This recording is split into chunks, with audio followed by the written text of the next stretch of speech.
This is getting us nowhere. McBurney cracked the gavel again. Next order of business. Zoe sidestepped through a crowded row, avoiding knees and feet. Rose moved her coat and purse from an empty chair beside her. "I didn't expect to see you here. Aren't you on duty?" she whispered. Zoe settled into the cleared seat. Earl loves political drama and just had to check out the action. "Are you placing bets on who throws the first punch at Jerry?" Zoe bit back a laugh. "Maybe. Where's your husband? If there are punches to be thrown at McBurney, I'd think he'd want to be in on it." Rose checked her watch. Ted must have gotten hung up at the fire station. He'll be here. An older man with deep crevices carved in his leather-brown skin was on his feet. "Nothing's been done yet about that sign on the new 4-lane. Folks keep exiting there, thinking it's the road to town, but they just end up stuck in the mud back in the game lands. I have to haul at least one car a week out of there with my tractor, and diesel ain't cheap no more." McBurney waved a hand, dismissing him. "Joe, I've told you before, that's up to the state. You need to talk to PennDOT, not me. Next order of business." The chairman narrowed his eyes at the crowd. "Since I'm serving this township full-time, I feel it's only fair that the township covers my health insurance costs." A man Zoe recognized as the owner of the feed store leaped to his feet. "Are you kidding me? Vance Township supervisors don't qualify for township-funded insurance coverage until they've been in office for 2 years. What you're proposing is clearly against the law." McBurney again slammed his gavel against the table's surface. "Everything we do is legal and above board." He puffed up his barreled chest. "You people are just too stupid to understand the law." "Oh, good way to make friends, Jerry," Zoe muttered under her breath. McBurney continued as if everyone were in total agreement with him.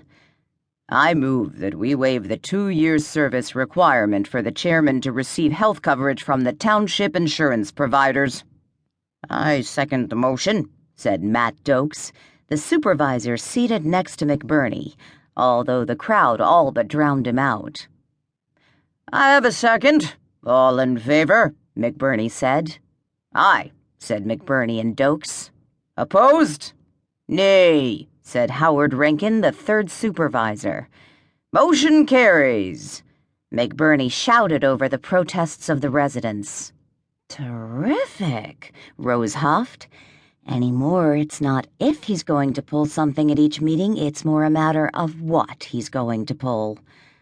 "I know. That's why we're all here," Zoe whispered back. "How does he keep getting away with this?" Rankin stood up and winged an empty water bottle toward a trash can. He missed, and the plastic bottle skittered across the floor. He kicked his chair back and stomped into the VFW's kitchen. McBurney glared after him. "We'll take a 5-minute recess while everyone regains their composure." Zoe shrugged her shoulders, popping a knot of tension. Who voted for McBurney anyway? "Look around," Rose motioned to the crowd. All these fine citizens fell for his line of bull about bringing change to the township. Well, we got change for sure. We now have a supervisor who's lining his pockets at our expense and acts as if the entire township was put here to do his bidding. Dark memories she'd tried to forget for years swirled too close to the surface. He's a beast. Zoe spoke the words so softly she didn't think anyone, even Rose, heard her.